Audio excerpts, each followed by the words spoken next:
அன்புள்ள ஆண்டவரே, மீண்டும் உம்முடைய பரிசுத்த நாமத்தின் பலத்தோடு இந்த நாளின் கூடுகையில் வந்திருக்கிற எங்கள் ஒவ்வொருவரையும் உம்முடைய திருக்கரம் தாங்கி பலப்படுத்தி எங்களை நல்ல நித்திரைக்குள்ளாக்கி மீண்டும் இந்த ஓய்வு நாளின் காலையின் பொழுதை காண்பதற்கு எங்களை அழைத்த தயவிற்காக எம்மை துதிக்கிறோம். வந்திருக்கின்ற எங்கள் ஒவ்வொருவரோடும் உம்முடைய கிருபை இருந்து பாதுகாத்துக் கொள்ளும். ஆண்டவர் இயேசு கிறிஸ்துவின் நாமத்தில் ஜெபிக்கிறேன் நல்ல பிதாவே, ஆமென். அன்பு பிள்ளைகளே, கர்த்தருடைய வார்த்தைகளை கேட்பதற்கு வந்திருக்கிற உங்கள் அனைவருக்கும் இந்த நாளின் காலையின் வாழ்த்துக்களை தெரிவித்துக் கொண்டு, கர்த்தர் தேவ சமூகத்தில் வந்திருக்கிற உங்கள் அனைவரையும் நம் ஆண்டவர் இயேசு கிறிஸ்துவின் நாமத்தில் வாழ்த்தி வரவேற்கின்றேன்.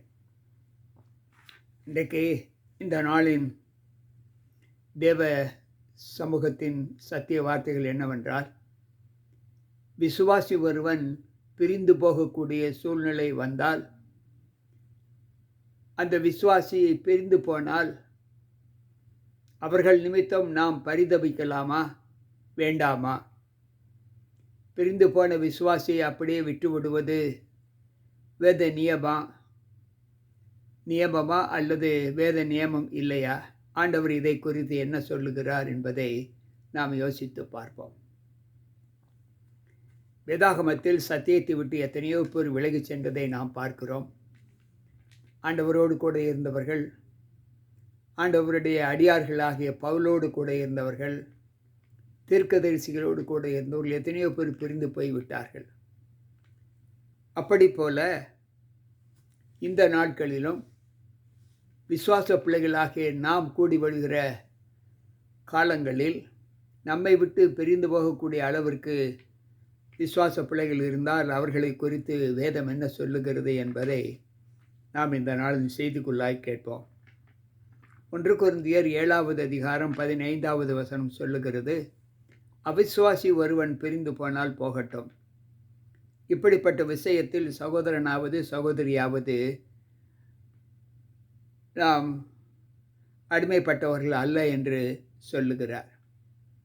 யார் பிரிந்து போனால் போகட்டும்? அவிசுவாசி ஒருவன் பிரிந்து போனால் போகட்டும். இந்த அவிசுவாசி யார்? முன்னால் விசுவாசியாக இருந்தவர் பின்பு ஏன் அவிசுவாசியாக மாறுகிறார்? அவருக்கு எதை நம்பி ஆண்டவரை ஏற்றுக்கொண்டாரோ அந்த நம்பிக்கை அவருக்கு பூரணம் அளிக்காததால் அவர் பிரிந்து போகிறார். அப்படிப்பட்டவர்களை நாம் சேர்த்து கொண்டு அவர்களுக்கு பின்னால் அலைவது சரியல்ல என்று வேதம் சொல்லுகிறது. உதாரணத்துவமாக 1 கொரிந்தியர் 7வது அதிகாரம் 16வது வசனம் சொல்லுகிறது, மனைவியானவள் நீ உன் கணவனை ரட்சிப்பாயோ ரட்சிக்க மாட்டாயோ உனக்கு எப்படி தெரியும்? புருஷனே, நீ உன் மனைவியை ரட்சிப்பாயோ ரட்சிக்க மாட்டாயோ உனக்கு எப்படி தெரியும்? அன்பு பிள்ளைகளை, இன்றைக்கு கணவன் மனைவிக்குள்ளான இந்த ஜீவிதத்திலே அவர்கள் நம்மை ரட்சிப்பின் அனுபவத்திற்குள்ளாய் வரக்கூடிய காலங்களில் அவர்கள் எப்படி நம்மை ரட்சிக்கக்கூடிய அனுபவத்தை பெற்று இருக்கிறார்கள் என்பதை நாம் யோசித்து பார்ப்போம். ஒரு குடும்பத்தில் ஒரு கணவன் ஒரு மனைவி இல்லற வாழ்க்கையில் ஈடுபட்டு இருக்கும்போது அந்த கணவனானவன் மனைவியை ரட்சிப்புக்குள் நடத்த முடியுமா? அல்லது முழுமையான ரட்சிப்புக்குள் தாங்க முடியுமா? அல்லது மனைவியால் தன்னுடைய கணவனை ரட்சிப்புக்குள்ளாக வழி நடத்த முடியுமா? அல்லது முழுமையான ரட்சிப்புக்குள் தாங்க முடியுமா என்றால் உனக்கு எப்படி தெரியும் என்றுதான் ஆண்டவர் சொல்லுகிறார். வேதம் சொல்லுகிற வார்த்தை 1 கொரிந்தியர் 7வது அதிகாரம் 17வது வசனம் சொல்லுகிறது, தேவன் அவரவர்களுக்கு பகிர்ந்தது எப்படியோ அப்படியே கர்த்தர் அவரவர்களை அழைத்தது எப்படியோ அப்படியே அவனவன் கேட்க கடவன் என்று சொல்லுகிறார். அப்படி என்றால் அழைக்கப்பட்ட விதத்தை பாருங்கள். அந்த அழைப்பின் கீழாக நம்மை அழைத்தவர் யார்? தேவனா அல்லது வேறு யார் மூலமாக நாம் அழைக்கப்பட்டு சகாயத்திற்காக நாம் சேர்ந்திருக்கிறோமா, ஆதாயத்திற்காக சேர்ந்திருக்கிறோமா என்பதை நாம் பகிர்ந்து பார்த்து அதை அந்த அழைப்பிற்கேற்ற நிலையில் நாம் இருக்கிறோமா என்பதை யோசித்து பார்க்க வேண்டும். இங்கு வேதாகமம் சொல்லுகிறது, ஆதியாகமம் 24:50 நாம் வாசிப்போம் என்றால், தேவன் இணைத்ததை மனிதன் பிரிக்காதிருக்க கடவன் என்று சொல்லுகிறார். எனக்கு பிரியமான தேவ பிள்ளைகளே, இன்றைக்கு தேவன் இணைத்த ஒரு குடும்பத்தை மனிதன் பிரிப்பது அவ்வளவு கடினம் தேவையில்லை. வெகு எளிதாகவே பிரித்து விடுவார்கள், அல்லது தாங்களாகவே பிரிந்து சென்று விடுவார்கள்.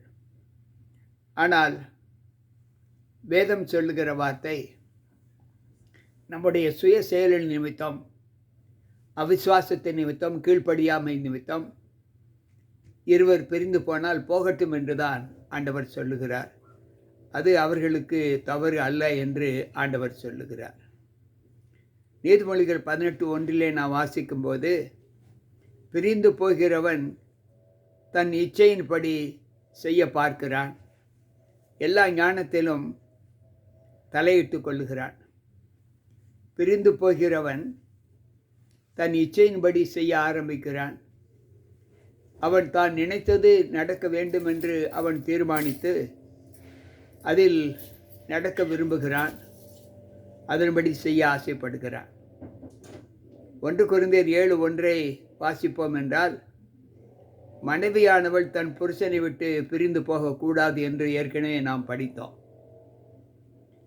கலாத்தியரின் புஸ்தகம் 5வது அதிகாரம் 4வது வசனத்தில், கிறிஸ்துவை விட்டு பிரிந்து கிருபை நின்று விழுந்தீர்களே. யாரெல்லாம் கிறிஸ்துவை விட்டு பிரிகிறார்களோ அவர்கள் கிருபையிலிருந்து விழப்பட்டவர்கள் என்று வேதம் சொல்லுகிறது. அப்படி என்றால் தேவ கிருபை நம்மை ஆட்கொண்டிருக்க வேண்டும் என்றுதான் நாம் கிறிஸ்துவண்டை சேருகிறோம். ஆனால் அந்த நம்பிக்கைக்கு விரோதமாக நம்முடைய வாழ்க்கை இருக்கும்போது நாம் அவருடைய கிருபையிலிருந்து விழுந்தவர்களாக காணப்படுகிறோம் என்று ஆண்டவர் சொல்லுகிறார். ரோமரின் புஸ்தகம் 9வது அதிகாரம் 31வது வசனம் சொல்லுகிறது, நியாயப்பிரமாணத்தை இஸ்ரவேலர்கள் நியாயப்பிரமாணத்தின்படி அடையவில்லையே. நியாயப்பிரமாணத்தை இஸ்ரவேலர்கள் நியாயப்பிரமாணத்தின்படி அடையவில்லையே என்று சொல்லுகிறார். 2 தீமோத்தேயு 4:10 நாம் வாசிக்கும்போது, தேமா இந்த பிரபஞ்சத்தின் மீது ஆசை வைத்து பவுலை விட்டு பிரிந்து போய்விட்டான் என்று வேதம் சொல்லுகிறது. 1 யோவான் 2:15 வாசிப்போம் என்றால், உலகத்திலேயும் உலகத்தில் உள்ளவைகளிலேயும் அன்பு கூறாதிருங்கள். ஒருவன் உலகத்தில் அன்பு கூர்ந்தால் பிதாவினுடைய அன்பு அவனிடத்தில் இல்லை என்று ஆண்டவர் சொல்லுகிறார். எனக்கு பிரியமான தேவ பிள்ளைகளே, இன்றைக்கு நம்முடைய காலங்களில் தேவனுக்கு உகந்த ஈடுபாட்டில் நாம் எப்படி வாழ்ந்து கொண்டு இருக்கிறோம் என்பதை யோசித்து பார்ப்போம். 1 யோவான் 2:19 சொல்லுகிறது, அவர்கள் நம்மை விட்டு பிரிந்து போனால் போகட்டும், ஆகிலும் அவர்கள் நம்முடையவர்களாய் இருக்கவில்லையே. அவர்கள் நம்முடையவர்களாய் இருந்தால் ஆனால் அவர்கள் பிரிந்து போக மாட்டார்கள். நம்முடையவர்கள் அல்லாததினாலே அவர்கள் பிரிந்து போகிறார்கள் என்று வேதம் சொல்லுகிறது. இன்றைக்கு நம்முடைய வாழ்க்கையில் நாம் ஆண்டவரோடு இணைக்கப்பட்டவர்கள் என்று நம்புகிறோம் என்றால் எதை நிமித்தம் நாம் பிரிந்து போகிறோம்? யூதாவின் புஸ்தகம் 19வது வசனம் சொல்லுகிறது, இவர்கள் பிரிந்து போகிறவர்களும் ஜென்ம சுவாபத்தாலும் ஆவியில்லாத அவர்களுக்கு எந்த பலவீனங்களும் வருகிறதோ அந்த பலவீனங்கள் நிமித்தம் அவர்கள் தங்களை பிரிந்து கொள்ளக்கூடிய ஒரு இச்சையை பெற்றிருக்கிறார்கள் என்று வேதம் சொல்லுகிறது. உபாகம புஸ்தகம் 13:13 வாசிப்போம் என்றால், நீங்கள் அறியாத வேறே தேவர்களை சேவிக்க போகிற என்று, நீங்கள் அறியாத வேறே தேவர்களை சேவிக்க போவோம் வாருங்கள் என்று தங்கள் பட்டணங்களின் குடிகளை ஏவினார்கள். இன்றைக்கு அந்த வார்த்தையை கேட்ட அந்த பிள்ளைகள் வேறு தேவர்களை சேர்ந்தார்கள், சேவித்தார்கள். எனவே அவர்கள் பிரிந்து போய்விட்டார்கள். மத்தேயு 24:24 சொல்லுகிறது, ஏனெனில் கிறிஸ்துகளும் கள்ள தீர்க்கதரிசிகளும் எழும்பி கூடுமானால் தெரிந்து கொள்ளப்பட்டவர்களை வஞ்சிக்கத்தக்கதாக அநேக அற்புதங்களையும் அடையாளங்களையும் செய்கிறார்கள் என்று இங்கு வேதம் சொல்லுகிறது. அன்பு பிள்ளைகளே, ஒரு சொற்றொடரை நாம் பார்க்கிறோம். தமிழிலே ஒரு பழமொழி ஒன்று இருக்கிறது, மேயிற மாட்டை நக்கிற மாடு கெடுக்குமா. இன்றைக்கு விசுவாச பாதையில் நாம் நன்றாக விசுவாசத்திலே ஈடுபட்டு கொண்டு இருக்கும்போது உபாகமம் 13:13 படி இந்த தேவனை அல்லாமல் வேறு பெரிய தேவனை சேவிப்போம் வாருங்கள் என்று நமக்கு சைகை காட்டி நம்மை விசுவாசத்தை விட்டு வழிவழுகச் செய்கிற மாடுகள் இன்றைக்கு நம்மில் அநேகம் உண்டு என்பதை நாம் பார்க்கிறோம்.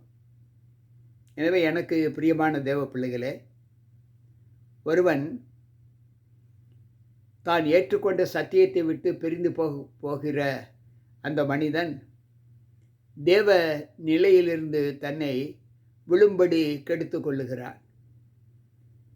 எந்த சூழ்நிலையிலும் தேவனை விட்டு வழிவுகிற பிள்ளைகள் மரணத்தை விரும்புகிறவர்கள் என்று நீதிமொழிகள் 8:36 நாம் வாசிக்கிறோம். தேவன் இணைத்ததை மனிதன் பிரிக்காது இருக்க கடவுள் என்று சொன்ன வார்த்தைக்கு இணங்க நம்முடைய வாழ்க்கையில் எந்த நோக்கத்தோடு தேவனை சார்ந்து அவரை இரட்சகராக ஏற்றுக்கொண்டோமோ அந்த நோக்கத்தின் பிரதிபலனை, அதாவது வேதம் சொல்லுகிறது, முடிவு பரியந்த நிலைத்து நிற்பவனை ரட்சிக்கப்படுவான் என்று. இந்த சத்தியத்திற்கேற்ற இந்த வார்த்தைகளை நாம் கேட்கும்போது நமக்கு சகாயம் கிடைத்தாலும் கிடைக்காவிட்டாலும் நாம் எந்த நோக்கத்தோடு தேவனை ஆண்டவராக இயேசு கிறிஸ்துவை இரட்சகர் என்று ஏற்றுக்கொண்டோமோ அந்த நோக்கத்தின் முழுமையும் நாம் அனுபவிக்க வேண்டும் என்று ஆண்டவர் சொல்லுகிறார். முடிவு பரியந்தம் நிலைத்து நிற்பவனே ரட்சிக்கப்படுவான். இதற்கிடையில் யாராவது பிரிந்து போய்விட்டால் அவர்கள் போகட்டும் என்றுதான் ஆண்டவர் சொல்லுகிறார். அவர்களை குறித்து நாம் கவலைப்பட வேண்டாம். அவர்கள் தங்கள் சுய இச்சையினால் சிக்குண்டு இழுக்கப்பட்டு சோதிக்கப்படுவார்கள். அந்த சோதனை அவர்களுக்கு ஒரு பெரிய அழிவை கொடுக்கும் என்று யாக்கோபு பக்தன் சொல்லுகிறார். எனவே கேட்டுக்கொண்டிருக்கிற அன்பான தேவ பிள்ளைகளே, இன்றைக்கு நம்முடைய வாழ்க்கையில் அப்படிப்பட்ட பிரிந்து போகக்கூடிய சூழ்நிலையை நம்முடைய மாமிசத்தின் கிரியைகள் உருவாக்காதபடி நாம் தேவனுக்குள் ஈர்க்கப்பட்டவர்களாய் காணப்பட எந்தவித மாமிச பலவங்களும் நம்மிலே வராதபடி நம்மை காத்து தேவனுக்குள்ளேயே தரித்திருந்து லாபமானாலும் நஷ்டமானாலும் நாம் தேவனோடு இருந்து ஜீவிக்கிற ஒரு பிள்ளைகளாக நம்மை தேவ சமூகத்தில் ஒப்புக் கொடுப்போம். யாருக்காவது இந்த பலவீனங்கள் இருந்து அவர்கள் ஈர்க்கப்பட்டு கர்த்தரை விட்டு வெளியே சென்றிருப்பார்களானால் அவர்களுக்காக சொல்லப்பட்ட இந்த வார்த்தைகள் மீண்டும் தேவ சமூகத்தில் தாங்களாகவே வந்து யாதொரு அழைப்பும் இல்லாமல் தாங்களாக வந்து தேவனை தேடி முழுமையான ரட்சிப்புக்குள் தங்களை ஒப்புக் கொடுக்க விரும்புகிற பிள்ளைகளுக்காக நாம் ஜெபிப்போம். அன்பு ஆண்டவரே, உம்முடைய வார்த்தைகளை கேட்ட எங்கள் ஒவ்வொருவருக்குள்ளும் உம்முடைய கிருபை இருந்து பாதுகாத்து நல்ல ஈவுகளினாலே நாங்கள் உம்மோடு இணைக்கப்பட்டவர்களாய் காணப்படுகிறோம். எந்தவித மாமிச இச்சைகளும் உலகத்தின் ஆசைகளும் எங்களை உம்மிடத்திலிருந்து பிரித்து விடாதபடி எங்களை காத்துக்கொள்ளும். கேட்டுக்கொண்டிருக்கிற பிள்ளைகளுக்கும் அப்படிப்பட்ட பலத்தை கொடுத்து இதோ கர்த்தர் இவருக்காக காத்திருந்தோம் என்று சொல்லக்கூடிய கூட்டத்திலே நாங்கள் அனைவரும் வந்து நிற்க எங்களை பலப்படுத்தும். நீர் எங்கள் இரட்சகர், நீர் எங்களின் ஆண்டவரே, விடுதலையின் தேவன், நீர் எங்களுக்கு மீட்பை கொடுக்கிற தேவன், எங்களுக்காக ஆண்டவரே உயிர் விட்ட தேவன், எங்களுக்காக மீண்டும் உயிர்த்தெழுந்த தேவன், எங்களுக்காக வரப்போகிற தேவன். இந்த அனுகூலங்களை நாங்கள் ஏற்றுக்கொண்டு உம்முடைய சமூகத்தில் எங்களை தாழ்த்துகிறோம். கேட்டுக்கொண்டிருக்கிற ஒவ்வொருவருக்குள்ளும் அந்த புத்துணர்ச்சியை தந்து உம்முடைய சமூகத்தை விட்டு நாங்கள் எந்த நிலையிலும் கடந்து செல்லாதபடி எங்களை காத்துக்கொள்ள என் தேவன் கிருபை செய்யும். மீட்பர் இயேசு கிறிஸ்துவின் நாமத்தில் ஜெபிக்கிறேன் நல்ல பிதாவே, ஆமென். அன்பு பிள்ளைகளே, கேட்ட சத்திய வார்த்தைகள் உங்களை விசுவாச வாழ்க்கையில் மிகுந்த பலத்தோடு நடத்தும் என்று நான் கர்த்தருக்குள் நம்புகிறேன். மேலும் நாளை சந்திப்போம். உங்கள் போதகர் ஜி.கே. ராபர்ட். கர்த்தர் நம்மோடு இருப்பாராக. ஆமென்.